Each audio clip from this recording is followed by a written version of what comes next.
Assalamualaikum warahmatullahi wabarakatuh. Waalaikumsalam warahmatullahi wabarakatuh. Alhamdulillah, alladzi bi ni'matihi tatimmus shalihat. Wassalatu wassalamu ala asyrafil anbiya'i wal mursalin wa ala alihi wa sahbihi wa man wala. Allahumma anfa'na bima 'allamtana wa 'allimna ma yanfa'una wa zidna ilman.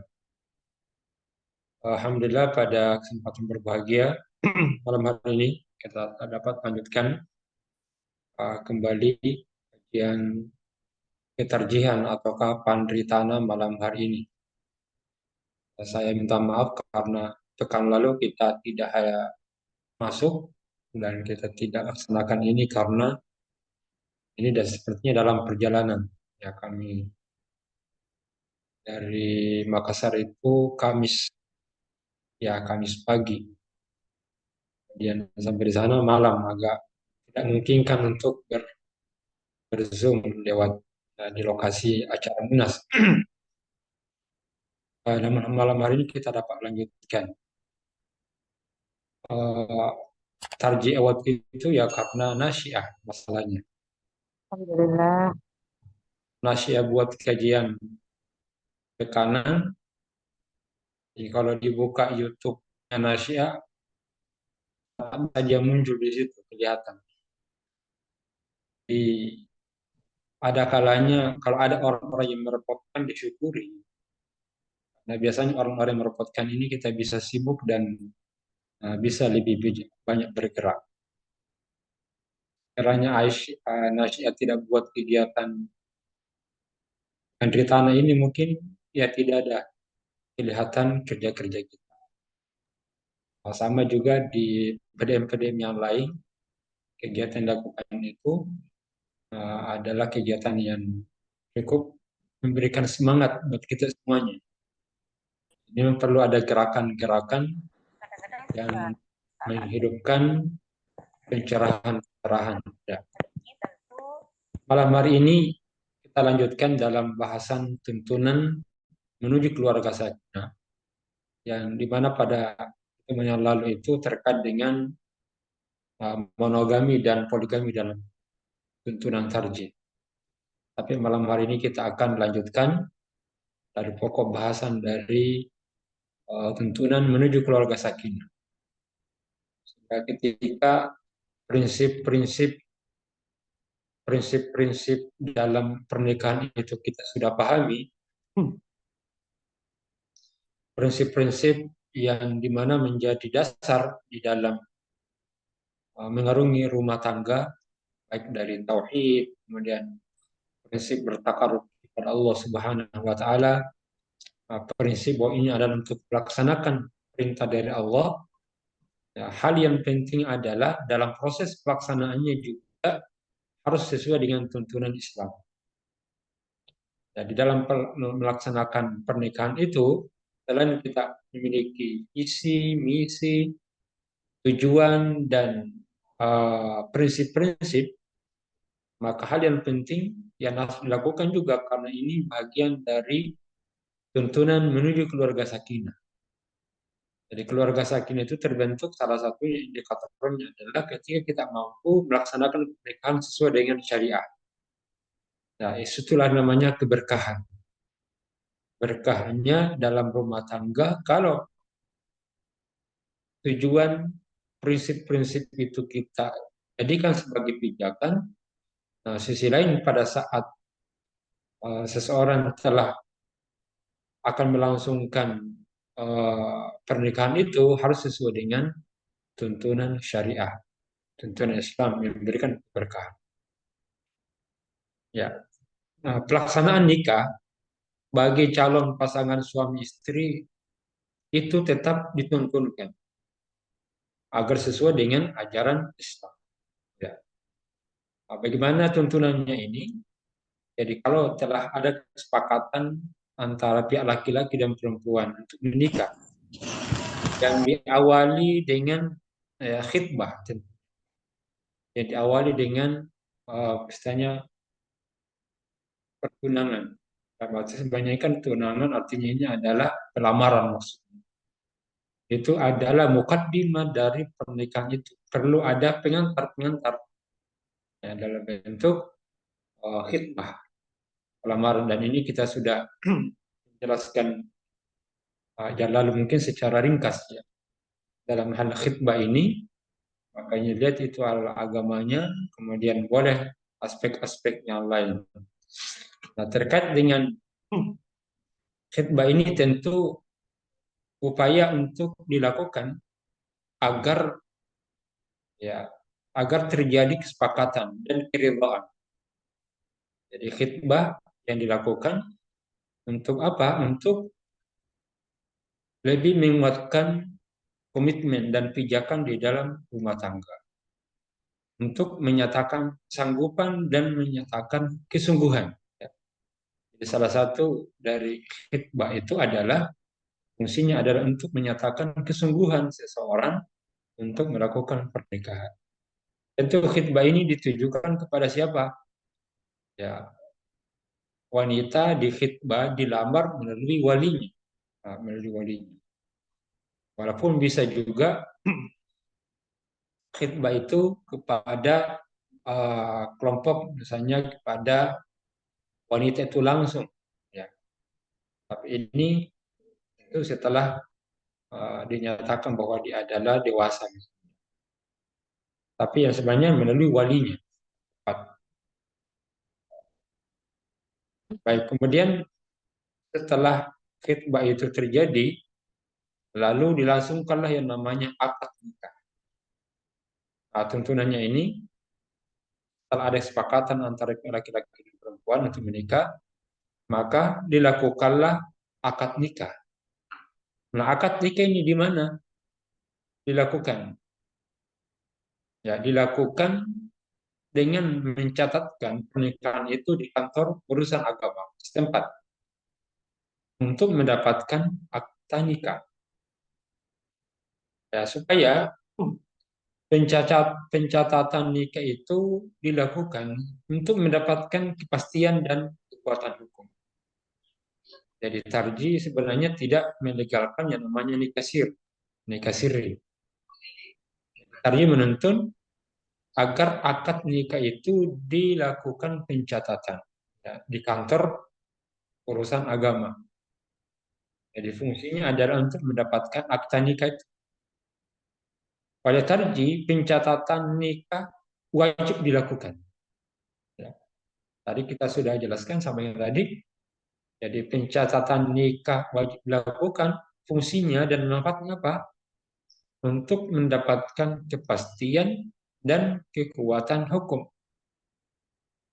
Karena kalau tidak tercatat, maka dipastikan dia tidak akan mendapatkan pengakuan kalau terjadi masalah di belakang hari.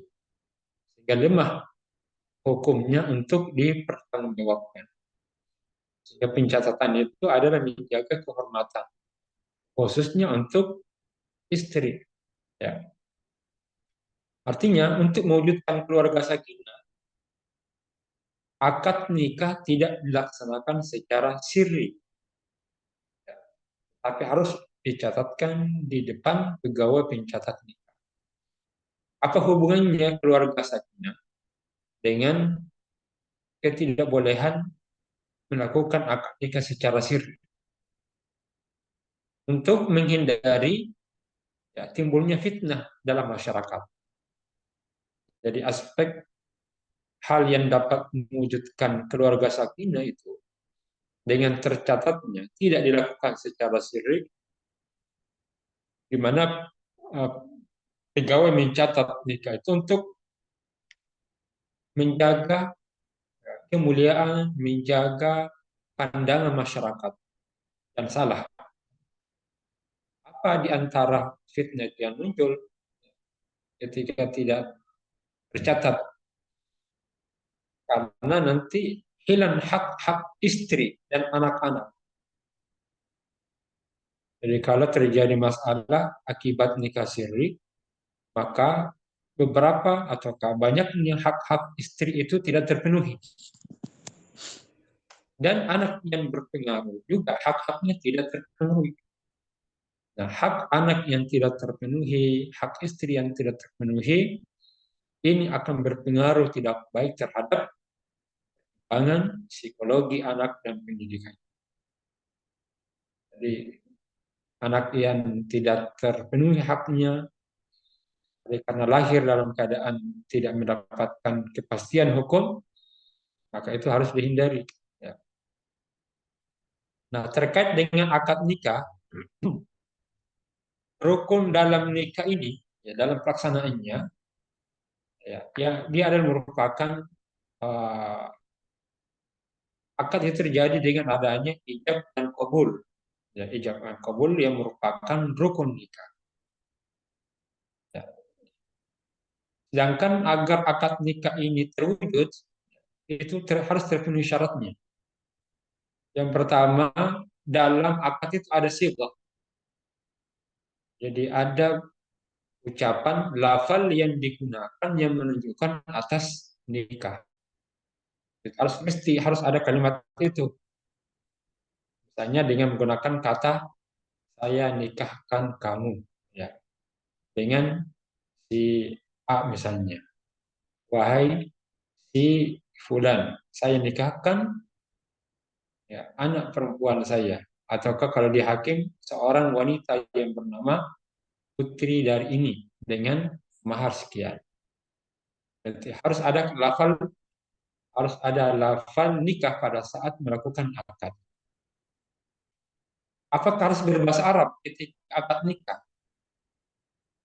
Nah, kalau keduanya paham bahasa Arab, lebih bagus gunakan itu. Tapi kalau tidak paham, ya tidak perlu dipaksa. Walaupun sebagian madhab itu harus, bagi yang paham bahasa Arab, mengharuskan melafalkan akad nikah dengan bahasa Arab. Seperti uh, uh, dari sebagian yang Syafi'iyah menganjurkan dan Hanabila juga menganjurkan seperti itu. Kemudian hal lain dalam akad itu hendaklah dilakukan dengan bersambungnya antara ijab dan kabul. Jadi pada saat akad itu berada pada satu majelis. Nah, tidak mengapa. Jadi silakan dengan tersambungnya antara ijab dan kabul. Jadi ketika seseorang mengatakan saya nikahkan si fulana dengan kamu, dan harus dijawab langsung, terjadi ketersambungan komunikasi. Nah, baiknya ini kalau satu tempat, supaya komunikasinya tidak terputus. Atau kalau pengantin mungkin jauh, ya, seperti COVID saja secara online, tapi harus dipastikan bahwa melakukan ijab kabul itu adalah, ya, dalam fatwa tarji membolehkan secara kalau tempatnya berjauhan misalnya. Yang lain, ya, bagaimana, apa syarat sah akad nikah itu? Akad nikah akan dinyatakan sah yang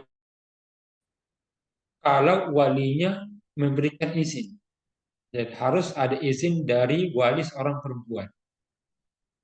Ya, salah satu hal yang menentukan kesahihan dari pernikahan itu yang dimana kalau tidak terpenuhi maka batal. Di antaranya adalah adanya wali dan mendapatkan izin dari wali perempuan. Nah, wali ini bisa, seperti ya, ayahnya, bisa juga saudara kandungnya, tapi ini ayah, bisa juga pamannya, tapi paman ini dari pihak ibu, bapak dari pihak ibu. Jadi yang boleh jadi wali itu adalah misalnya kalau dari paman, maka paman dari pihak bapaknya, bukan paman dari pihak ibu. Ya, kemarin saya sempat menanyakan bagaimana ini seorang perempuan menikah sudah tidak ada bapaknya, kemudian ada kakak kandungnya, tetapi ada pamannya yang lebih dihormati. Tapi masalahnya, pamannya ini itu ada saudara ibunya, bukan saudara bapaknya perempuan. Makanya tidak boleh jadi wali paman dari pihak ibu. Artinya saudara perempuan ibu kita tidak bisa jadi wali. Harus dari pihak bapaknya. Kemudian yang pertama itu harus ada izin dari izin dari wali. Kemudian yang kedua juga eh, persyaratannya adalah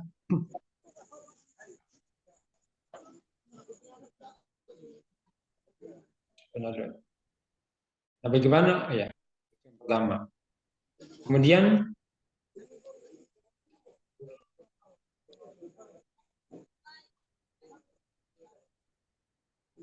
bagaimana kalau walinya ini tidak ada?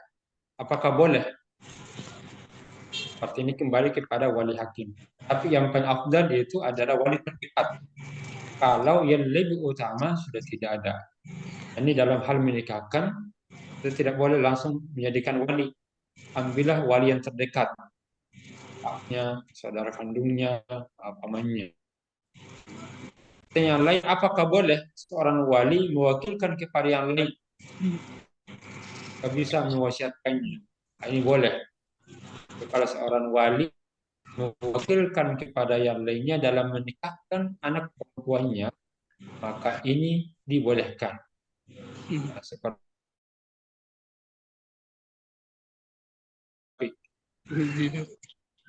walinya mau menyerahkan kepada ustadznya, boleh, tapi harus dikatakan diwakilkan atau penyerahan namanya kewalian. Baik, salah satu halnya adalah wali ini ya harus muslim, tidak boleh wali non muslim. Jadi persyaratkan yang boleh menjadi wali itu adalah dia harus muslim. Berarti kalau saudara laki-lakinya non muslim tidak bisa.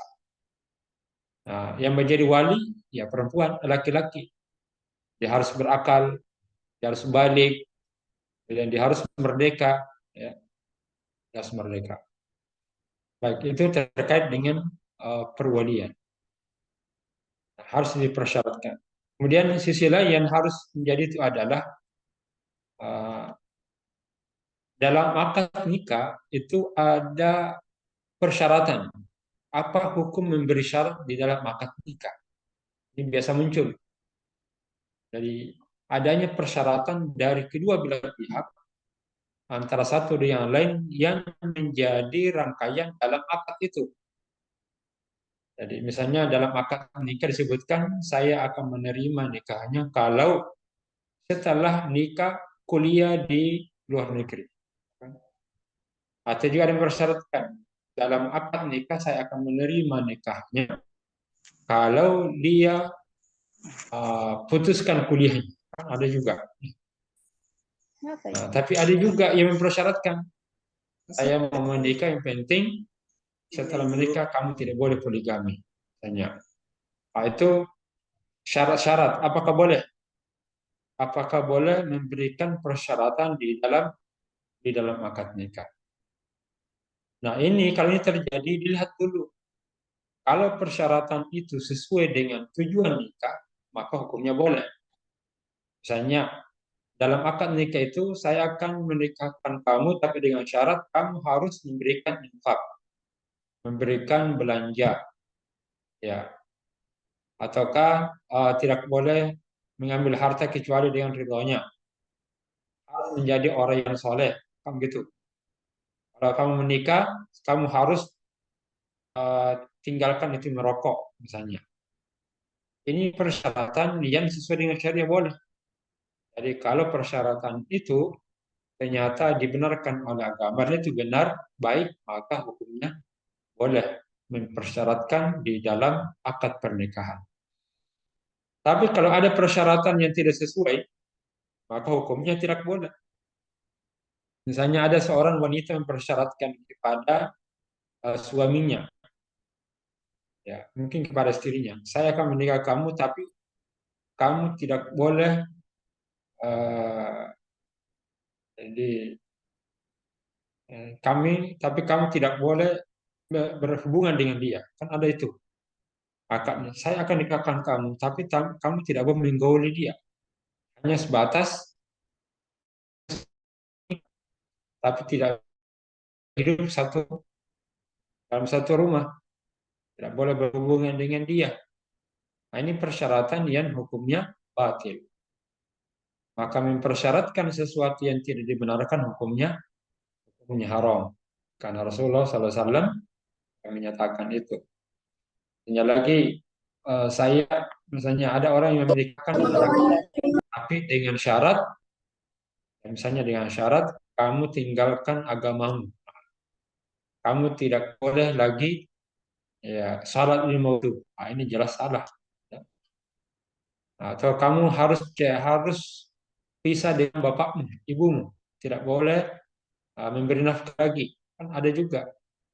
Saya akan menikah kamu dengan syarat kamu tidak boleh lagi berikan nafkah kepada ibumu. Kan mungkin bertengkar dengan calon mertuanya. Nah, ini persyaratan yang melanggar syariah, maka tidak dibenarkan. Ada juga persyaratan yang tidak ya, tidak ada larangannya, tidak ada juga perintahnya. Seperti tadi kalau ada yang bersyaratkan misalnya, saya mau menikah kamu tapi tidak boleh poligami, nah, itu boleh. Yang penting itu disepakati. Baik, di antara juga jadi selama itu ada pelarangannya maka tidak boleh dijadikan sebagai persyaratan. Baik, kemudian hal yang lain dalam akad nikah itu adalah mahar. Dalam melangsungkan harus ada mahar. Mahar ini istilahnya itu namanya sadak. Sadak itu dari kata sadak artinya kejujuran ataukah kebenaran. Mahar itu sebenarnya salah satu kenapa dinamakan mahar yaitu sadak untuk bisa memahami dan merasakan bahwa orang tadi ini laki-laki ini betul-betul sungguh di dalam pernikahan itu. Nah, mahar itu adalah namanya sadak. Sadak dari kata sid kemudian artinya benar dan jujur. Sehingga penamaan sadak sebagai mahar itu untuk membuktikan dan kita bisa merasakan bahwa betul-betul dia ingin dan jujur betul dalam ingin melangsungkan pernikahan. Ini hukumnya wajib. Jadi maaf hukumnya wajib. Tapi bukan rukun. Artinya kalau ada yang menikah tanpa mahar, ya tetap sah. Misalnya ada ijab, ada qabul, ada saksi, ada wali, lalu tidak diberikan maharnya, tapi dia berdosa. Karena itu bagian dari ya, kewajiban. Ya. Nah, apa saja yang boleh dijadikan sebagai mahar? Jadi sesuatu yang boleh dijadikan sebagai mahar itu adalah kullu ma kana jaza yakuna thaman fil bal. Jadi sesuatu yang ada nilainya. Jadi sesuatu yang bisa berkembang. Jadi ada yang bisa dimiliki, lalu harta itu suci, halal dan bisa bermanfaat. Jadi mahar itu jenisnya harta, benda, kemudian suci, halal, bermanfaat, ada manfaatnya dan bisa dilihat. Jadi bisa dilihat manfaatnya. Atau yang kedua bisa juga dalam bentuk upah. Maksudnya setiap amalan atau pekerjaan yang mendapatkan hasil maka itu bisa dijadikan sebagai apa itu sebagai mahar. Misalnya mengajarkan Al-Quran, nah, itu bisa jadikan mahar karena dengan mengajarkan kan itu ada hasilnya yang diperoleh. Ataukah bisa berkhidmah juga, misalnya bekerja. Jadi bukan dalam bentuk harta, tapi bentuknya pekerjaan yang menghasilkan nilai ataukah menghasilkan kemanfaatan. Ini seperti yang dikisahkan di dalam ya kisah Nabi Musa alaihissalam. Ketika mahalnya ketika itu bukan harta tapi kerjanya dia selama 10 tahun. Seperti 8 tahun bekerja selama 8 tahun. Seperti firman Allah, qala inni uridu an unkihaka ihda badatayya. Jadi ya ketika uh, ketika Yakub itu ingin menikahkan, Syuaib menikahkan kepada Nabi Musa dengan salah satu dari dua putrinya. Yang dimana dia menjadikan maharnya itu bekerja selama 8 tahun. Sehingga kata beliau, wahai Musa, saya ingin menikahkan kamu dari dua putri saya ini dengan mahar kamu bekerja selama 8 tahun. Kalau kamu hendak menyempurnakan 10 tahun, maka boleh, tergantung, terserah dari kamu. Tapi minimum itu ada 8 tahun. Jadi ini bisa juga. Jadi maharnya dalam bentuk pekerjaan yang ada yang dapat menghasilkan. Ya. Mahar ini juga boleh ya, seperti apakah uh, mahar yang ditetapkan ini ada batasannya. Bagaimana di dalam Islam melihat mahar itu? Tidak ada batasan mahar, sedikit atau banyaknya. Jadi ulama sepakat bahwa tidak ada batasan paling banyaknya atau paling sedikitnya. Tergantung dari kemampuan dari masing-masing, ya, laki-laki dan perempuan. Kalau mereka sepakat dalam jumlah tertentu, ya maka itu sudah dinyatakan sah. Apa hukumnya berlebihan dalam memberikan mahar? Nah, ini bukan bagian dari Islam kalau berlebihan, karena akan merusak nanti. Salah satu tuntunan dalam tuntunan keluarga sakinah adalah dalam masalah mahar itu tidak boleh berlebihan dan tidak boleh mengangkat biaya yang lebih besar yang dapat membebani keluarga. Kenapa? Karena mahar yang tinggi yang terkadang memaksa laki-laki sehingga harus meminjam kiri kanan. Ini tentu akan memberikan dampak buruk dalam kelangsungan rumah tangga. Kenapa? Karena salah satu aspek yang membuat keluarga itu bermasalah karena uang panak yang tinggi. Apalagi kalau dipaksakan, dia harus pinjam kemana, lalu ataukah dia berutang di bank misalnya, mana tiap bulan harus dibayar. Karena di situ ada kewajibannya kepada istri, kepada mertua, kepada orang tua. Tapi karena dipinjam dari bank, habis biaya bayar utang. Sehingga terjadilah permasalahan di dalam rumah tangga. Sehingga salah satu tuntunan keluarga sakinah itu ada dalam masalah uang pangan ini, mahar tidak boleh dipaksakan.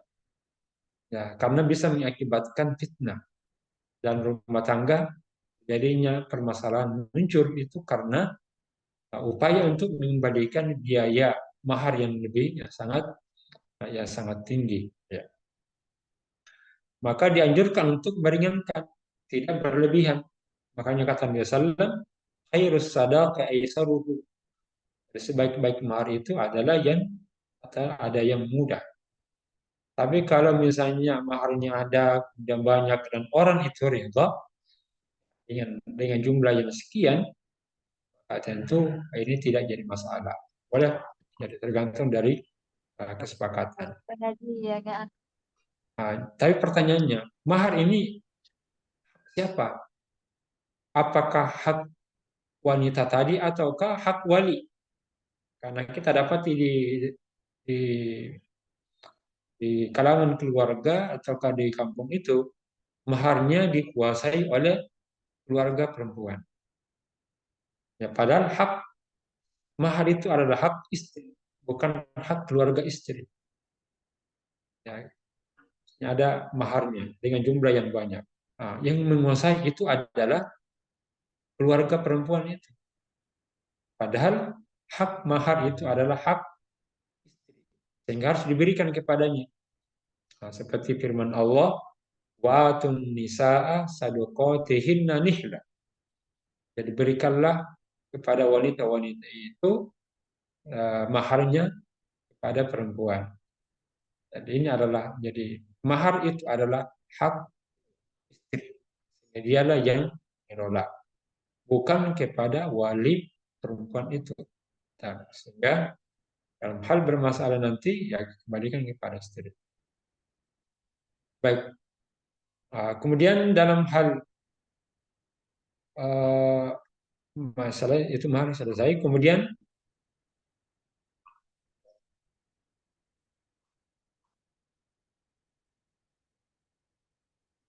walimah itu adalah dalam hal iklan, untuk mengiklankan pernikahan itu maka disunahkan untuk diiklankan, diumumkan. Dan salah satu cara untuk mengiklankan itu adalah dengan menghadirkan aksi, dengan melakukan walimah istilahnya. Ya. Ini dilakukan kapan? Walimah dilakukan setelah akad nikah dilaksanakan, di mana di hadapan pegawai pencatat. Ya, apa dasarnya tentang walimah ini? Rasulullah SAW pernah menyatakan, ma aulama Rasulullah SAW min nisaihi ma aulama ala Zainab aulama bisyati.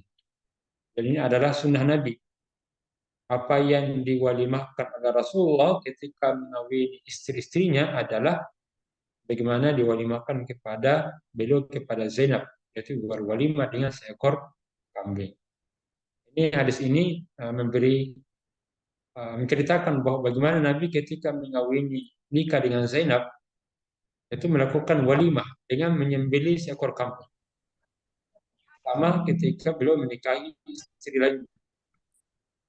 Tapi dalam menyelenggarakan walimah, jadi menyelenggarakan walimah, pelaksanaannya disesuaikan dengan kemampuan. Tidak memaksa diri di luar ketentuan yang akan berakhir dengan penyesalan. Nah, tadi kita sudah jelaskan itu. Tidak berlebih-lebihan dan cenderung kepada israf pemborosan, tidak juga bermewah-mewah. Dan ini pun walimah diselenggarakan dengan hati yang ikhlas, beritiba kepada sunnah Rasulullah SAW, dan undangan walimah pun pernikahan, walimah perkawinan itu tidak hanya untuk orang-orang yang berada, tetapi juga untuk orang-orang yang tidak mampu, sama bagi keluarga dekat, keluarga tetangga. Ya, salah satu fitnah yang terjadi kalau di perkotaan yang diundang adalah orang-orang terkemuka, jarang atau kaya. Walaupun beberapa tempat ada. Kalau dia pejabat, agak jarang mengundang orang-orang yang miskin atau ke anak yatim, piatu, panti asuhan, atau ke penghafal Al-Quran. Dasarnya seperti itu. Disunahkan bahwa dalam tuntunan taraji, undangan walimah pernikahan itu tidak hanya mengundang orang-orang kaya. Tapi ini tidak berarti tidak boleh. Ya, tetap mengundang para sahabat, orang-orang yang punya jabatan silakan, tapi jangan menghindari ataukah tidak memberikan perhatian kepada mereka orang-orang yang tidak mampu. Karena doa-doa mereka ini sangat mustajabah. Dan walimah itu diselenggarakan agar diantaranya sebagai bentuk kesyukuran itu juga diperuntukkan agar orang-orang datang untuk memberikan doa. Dan doa orang-orang yang miskin, para penghafal Quran, ya, udah orang anak yatim piatu itu sangat mustajabat. Sehingga ada waktu, walaupun bukan warga, tapi di situ kita dapati, maka bagus diundang mereka. Ya, mereka mendapatkan, memberikan keikhlasan doa-doa. Dan harus dipahami dalam melaksanakan walimah ini menghindari kemungkaran-kemungkaran. Ya, yang seharusnya tidak boleh untuk di dalamnya bertabarruj.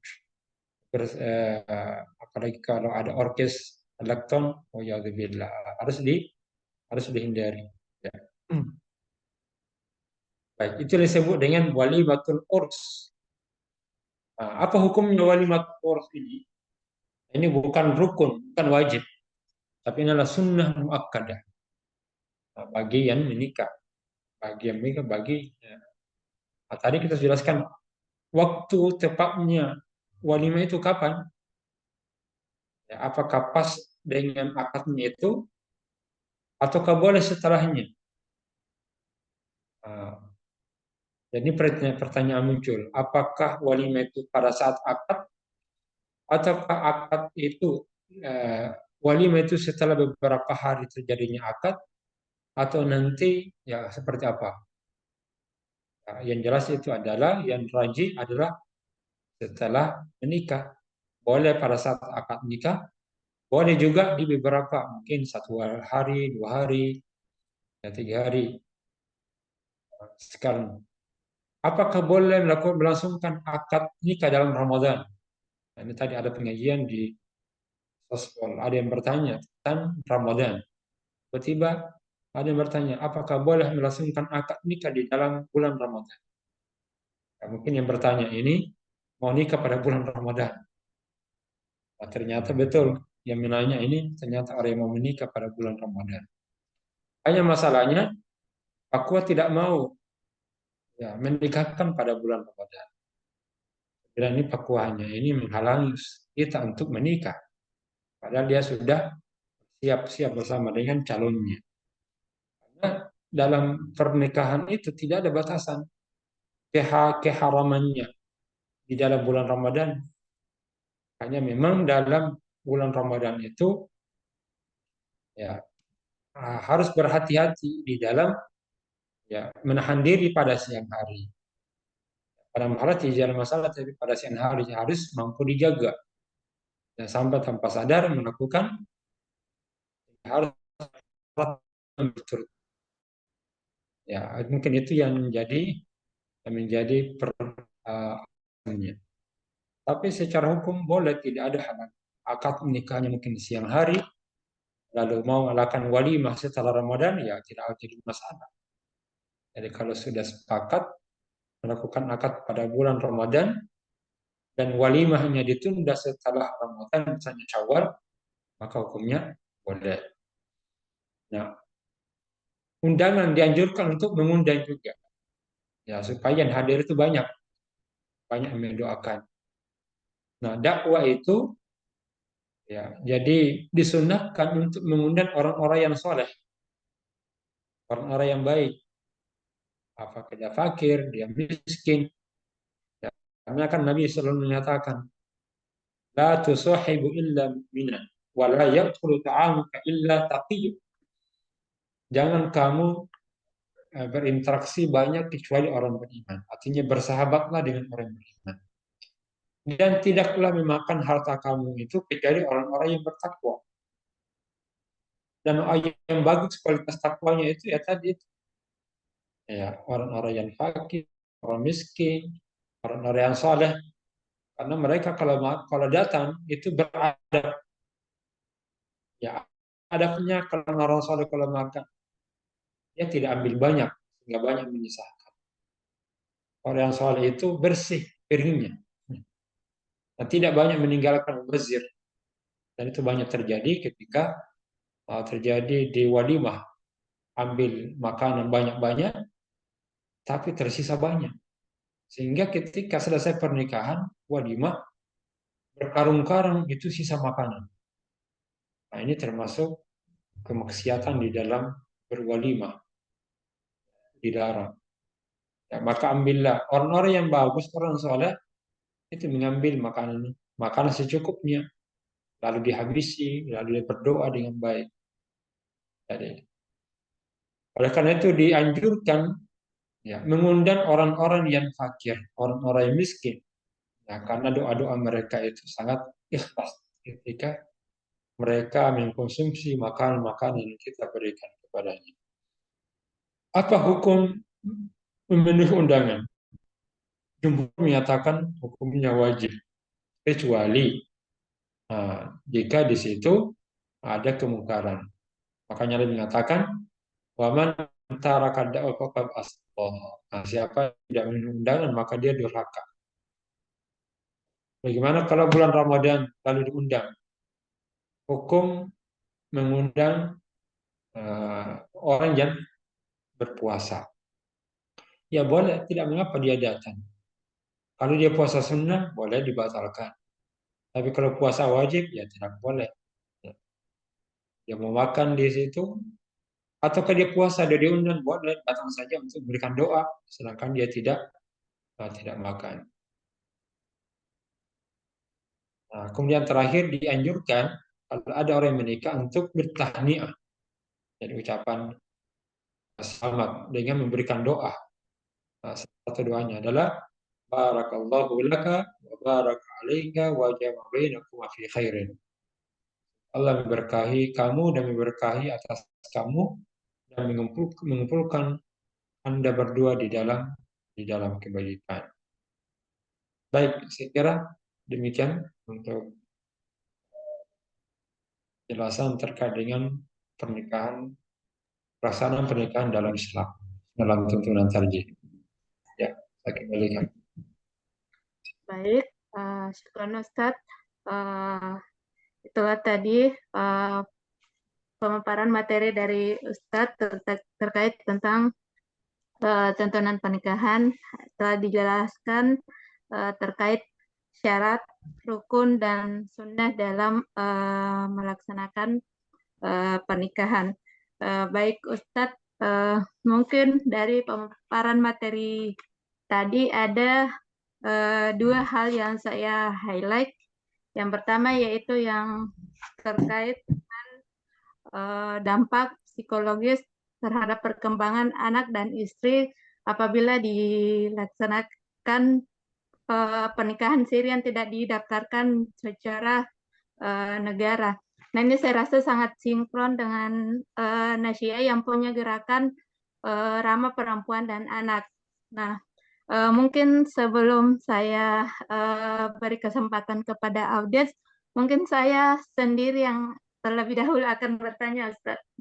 Yaitu bagaimana pandangan Tarji terhadap kan ada beberapa saran Ustaz tren yang bisa mengatakan lebih baik minta maaf daripada minta izin. Jadi ada suami yang menjalankan poligami tanpa meminta izin suaminya dan poligaminya dan itu kan dilaksanakan secara sirih, Ustadz. Ya. Kalau kita lihat bahasan yang lalu, ini kan sedang melanggar tuntunan tarjih. Jadi pada dasarnya dalam pernikahan tarjih itu adalah monogami. Ya.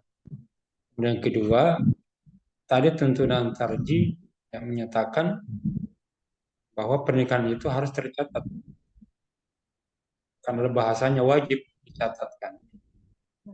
Artinya kalau bahasa wajib berarti kalau dia tidak lakukan berdosa walaupun pernikahannya sah. Kalau tadi sama dengan mahar tadi. Mahar itu hukumnya wajib, tapi tidak masuk dari rukun. Artinya tanpa mahar ada ijab, ada qabul, kemudian ada saksi, ada wali ya sah. Tapi kalau tidak ada maharnya dia berdosa orang itu. Ya, selama dia tidak berikan dosa terus. Nah, sama rokok pencatatan. Ini berdasarkan maslahat mursalah namanya. Jadi salah satu hal untuk menghindarkan munculnya permasalahan yang ditimbulkan itu baik dari pihak laki-laki dan perempuan, apalagi pihak perempuan. Istri lamanya juga akan muncul nanti permasalahan-permasalahan. Kemudian dari sisi lain haknya perempuan tadi ini yang dinikah secara siri, kalau nanti terjadi perceraian, maka istri tidak bisa menuntut hak-haknya seperti apa karena tidak ada buku akte nikahnya, tidak ada buku nikahnya, sehingga tidak berlaku itu, tidak mendapatkan hak-hak di pengadilan nanti ketika terjadi permasalahan, karena tidak bisa dibuktikan apakah itu istrinya atau tidak, karena tidak ada buku. Belum lagi ketika anak-anaknya ini, anak yang lahir, ya, dan dia tidak dicatatkan, belum lagi bersama dengan istrinya yang lama, anaknya yang ya anak dari pihak satunya, ya, sehingga istilah tadi itu dibagus minta maaf atau kayak minta izin. Ini sebenarnya kan membuka keran-keran fitnah nanti yang muncul.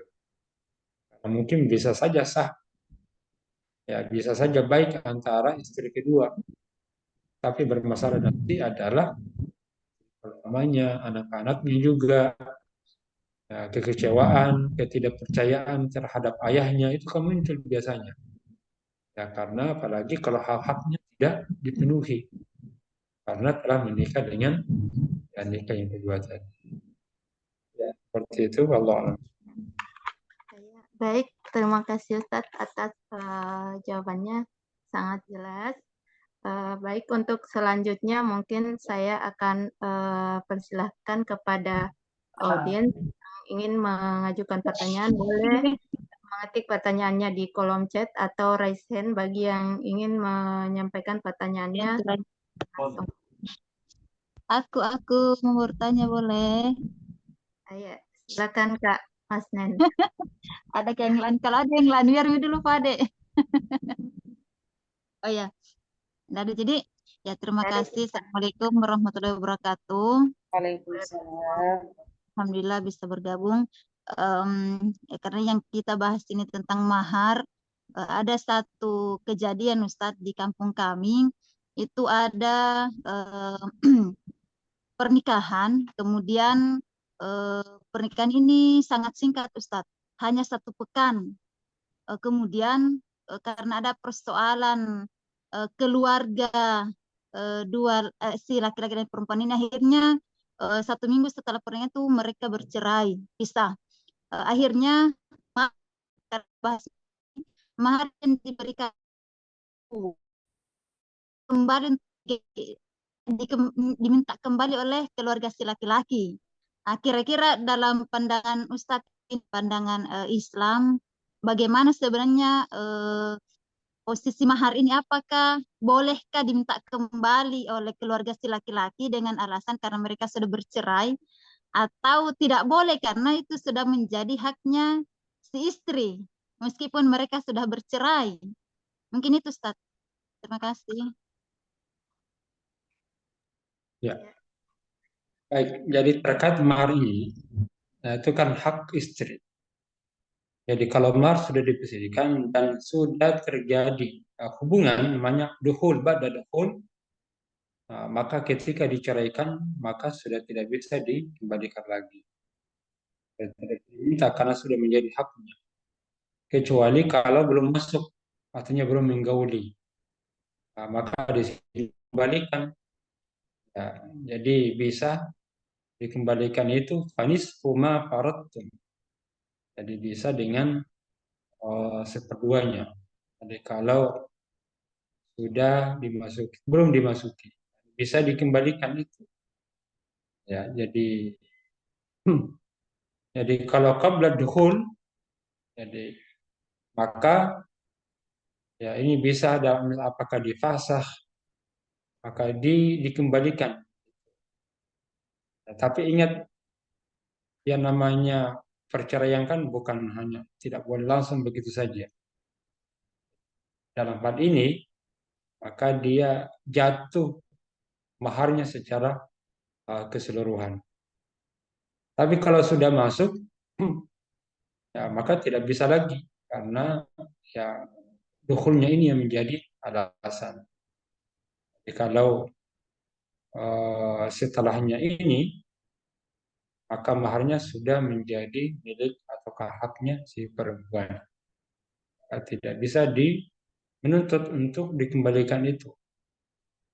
Ya, seperti itu.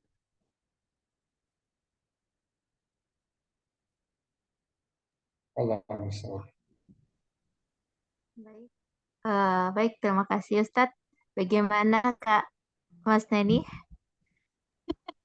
Ya Ustadz ya, kami terima ya. Baik. Selanjutnya Ustadz, mungkin ada pertanyaan di kolom chat. Izin bertanya Ustadz, ketika ada perempuan yang mempersyaratkan penggunaan hijab atau tabir pada acara walimatul urs untuk menerima lamaran seorang pria dan memutuskan hal tersebut tidak dipenuhi, apakah hal tersebut termasuk alasan syar'i untuk menolak lamaran Ustadz?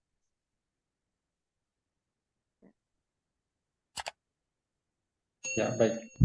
Dan ini kan tadi persyaratan, dipersyaratkan di dalam akad nikah. Yang mempersyaratkan hijab untuk menerima lamaran. Dan untuk memutuskan untuk tidak proses kalau itu tidak terpenuhi. Nah, ini kan sebenarnya belum masuk ke akad, masih dalam hal pelamaran. Ya, dalam hal pelamaran. Jadi kalau ternyata mereka menyepakati, ya, jadi saya mempersyaratkan, maka harus dilaksanakan. Maka tidak mengapa kalau itu ternyata tidak terpenuhi. Jadi al-ummatu ala syurutihim. Umat itu berdasarkan apa yang disepakati. Jadi kalau pihak laki-laki atau perempuan sepakat tentang itu, maka harus ternyata sampai di sana misalnya bercampur-campur menurutnya dan dianggap menurutnya itu dia tidak sukai, maka untuk membatalkan haknya dia. Nah, tapi kalau kita lihatlah tingkat tabirnya.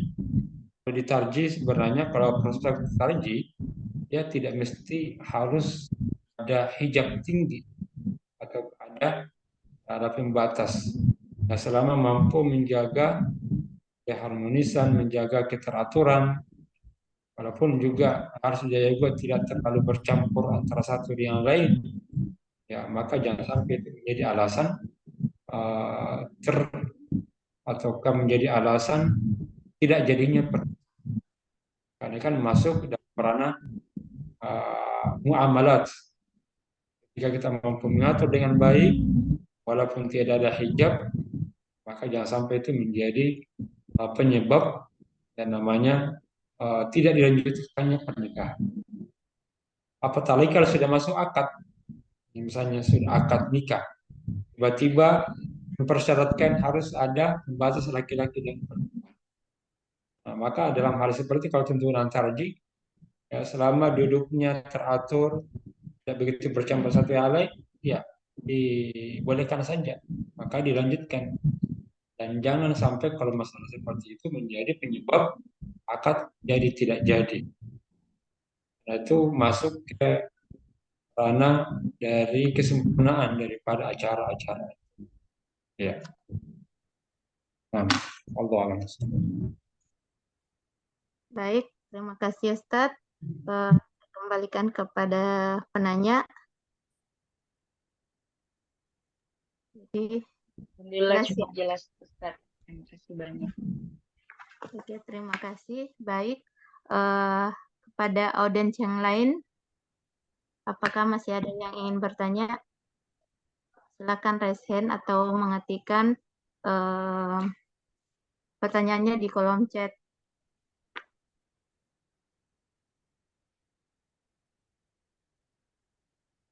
Kalau tidak ada, mungkin ada satu lagi Ustadz yang saya juga highlight dari pemaparan tadi, yaitu terkait dengan mahar, yaitu sesuatu yang harus bernilai, suci, halal, dan bermanfaat. Nah, bagaimana Ustadz kalau saya pernah mendengar kalau yang dijadikan mahar adalah hafalan Al-Quran?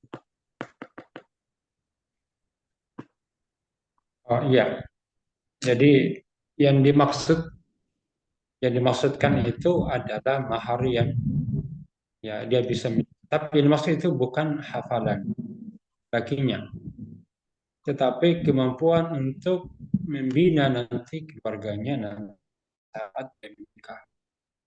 Contohnya dengan bacaan Al-Quran, hanya surat Ar-Rahman, itu boleh. Tapi yang dimaksud surat Ar-Rahman ini itu adalah kemampuan untuk mengajarkan kepada istrinya, bukan hafalan yang ia miliki. Jadi bukan hafalan yang miliki. Sebab kalau hafalan yang miliki, ya miliknya suami kan, miliknya laki-laki. Tapi yang dimaksudkan itu adalah hafalan yang miliki ini, apakah dia maka harus mengajarkan kepada istrinya. Jadi kalau dia menghafal misalnya maharnya 30 juz, ya, maka 30 juz itu otomatis kan sudah hafal. Tapi dia mahalnya itu dengan mengajarkan kepada istrinya. Ar-Rahman. Nah, mahar Ar-Rahman itu maksudnya adalah hafalan surat Ar-Rahman yang ia hafal sudah kewajiban untuk mengajarkan. Jadi itu menjadi jadi bukan hafalannya dia, bukan hafalannya dia. Karena kalau hafalannya dia miliknya si suami laki-laki. Padahal mahar itu untuk siapa? Istri kan? Ya itu boleh, boleh juga. Berarti yang pernah terjadi pada masa Nabi SAW. Beliau mengatakan kelamar itu dengan yang mudah, berikanlah walaupun dengan hanya dari cincin dari cincin khatam min hadid. Nah, kalau misalnya tidak ada, maka ditanya, apakah kamu ada harmu? Nah, tidak ada yang saya miliki ya Rasulullah SAW, kecuali hanya hafalan Al-Quran. Beliau mengatakan, hal ma'aka min Al-Quran, apakah Anda punya hafalan Quran? Nah, maka laki-laki itu pun pada sahabat menyatakan iya. Maka akhirnya Nabi pun menikahkan dengan hafalan Al-Quran. Dan di mana nanti kalau dia sudah menikah, punya kewajiban untuk mengajarkan itu kepada. Dan sebenarnya lebih berat itu daripada uang 10 juta. Jadi kalau maharnya 50 juta 20 ayat misalnya, maka dia berkewajiban mengajarkan ayat. Nah, kepada atau misalnya mahar 10 juz. Berarti ya 10 juz harus ajarkan. Nah, kalau seperti itu bagus ini. Karena dia mengajarkan kepada keluarganya nanti. Baik, Ya, baik. terima kasih Ustadz. Mungkin bisa lanjut satu pertanyaan lagi Ustadz. Ada di kolom chat. Oh belum bertanya Ustadz. Belum ada pertanyaannya. Jadi mungkin bisa saya yang lanjut lagi Ustadz. Yang ada izin bertanya. Asap izin bertanya. Oh, oke. Saya. Oh, raise hand. Iya, izin bertanya Ustaz. Assalamualaikum warahmatullahi wabarakatuh. Jadi ini berkat kasuistik. Nah, selama ini mungkin merasa bersalah dengan langsung saja kayak penolakan begitu yang dialami oleh seseorang itu.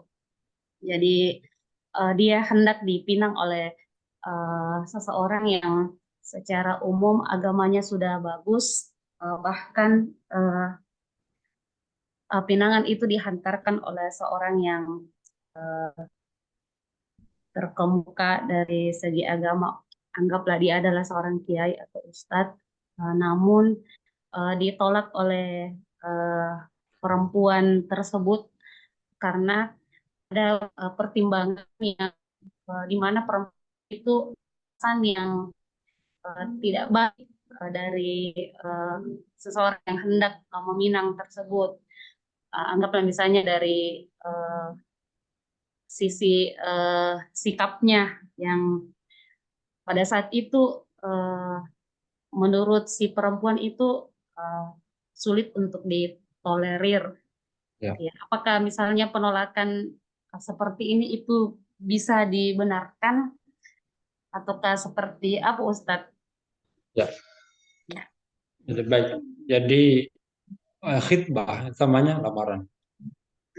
Di salah satu metode dalam melamar itu kata Nabi SAW, unzur ilaiha.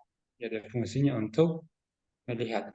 Jadi khitbah untuk memahami dan melihat baik dari segi fisik maupun dari segi sikap atau keakhlaknya. Maka dalam hal ini ketika seseorang itu datang tidak melihat apa yang tampak. Nah itulah makna ta'aruf.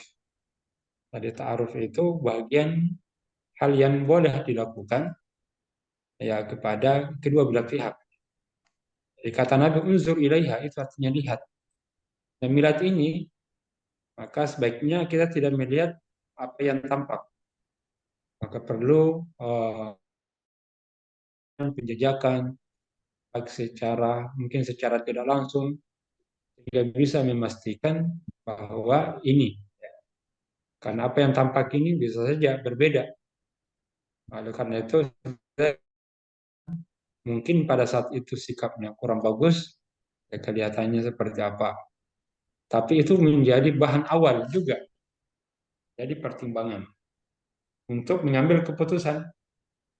Tapi keputusan itu bukan apa yang dilihat sekarang ini, atau sebelumnya, atau lihat apa yang dilakukan oleh tetangganya, misalnya pernyataan dan informasi dari tetangga, informasi dari sahabatnya. Nah, sehingga keputusan kita di situ sempurna, dalam arti meluas, mencakup, melakukan pendalaman, jadi tidak langsung menolak pada saat itu. Jadi tentunya ketika hal yang tidak nyaman dari sikap-sikapnya, maka perlu diinventaris saja dulu, ya. Tidak langsung menolak, ya. Itu pun kalau pada akhirnya ditolak dengan cara yang bagus, ya, cara hikmah. Karena itu tadi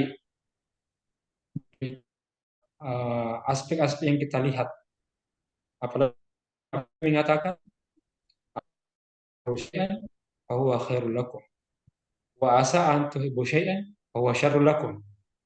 Jadi boleh saja kita suka apa yang tampak saat itu, tapi ternyata di belakangnya buruk.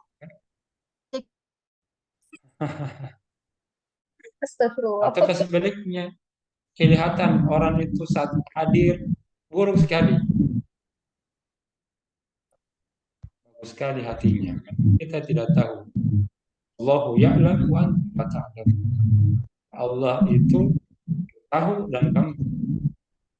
Maka disitulah nanti ada masa-masa. Setelah khitbah ada masa istikhara, kan itu. Ada masa penjari, ada masa saya ini penelusuran. Kalau penjarinya kan banyak ya, tapi kalau hanya satu aja tidak dijari. Jadi paling untuk kan saja lewat istikhara, karena berijtihad dan bersungguh-sungguh yang mungkin cukup lama, sehingga mencapai hasil justru itu yang nanti memberikan kemanfaatan.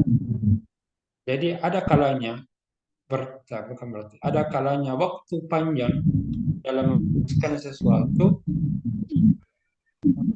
diyakinkan, baru muncul keyakinan itu atau muncul putusan itu. Terkadang memberikan hikmah, bisa saja hal ini sudah lama dinanti, kapan datangnya? Ataukah sudah lama datang tapi belum ada putusan, tapi mampu bertahan dan dengan ikhlas untuk diberikan oleh Allah Subhanahu wa taala. Yakin Allah kalau itu dilakukan dengan berharap banyak kepada Allah, walaupun kita tidak boleh berharap banyak kepada manusia, karena harapan manusia itu terkadang tidak memuaskan. Tapi jika kita berharap banyak kepada Allah, bertawakal kepada Allah, maka itu yang menjadi hikmah yang banyak. Sehingga pada saat yang baru datang ini, kita tidak boleh langsung memberikan hukuman atau langsung memberikan jawaban kalau ada yang tidak disuka. Bersabar saja dulu, sehingga bisa saja di situ nampak Allah tampakkan hal-hal yang hikmah di baliknya. Ya. Jadi kalau banyak Ustaz penjaringan di Ustaz, kalau satu di penguatan hati. Gitu di. Penguatan hati. Ya. Jadi pada prinsipnya aspek-aspek irfan itu selalu kita hadirkan dalam setiap gerakan, dalam setiap aktivitas. Karena inilah yang akan nanti memberatkan beban amal dan menajamkan hati dan ketajaman hati dan pikiran dalam setiap yang itu yang selalu memunculkan ilmu-ilmu baru. Di mana ilmu-ilmu baru inilah yang akan berkahi, berikan ketenteraman dan kebahagiaan. Karena demikian, Assalamualaikum warahmatullahi wabarakatuh. Waalaikumsalam.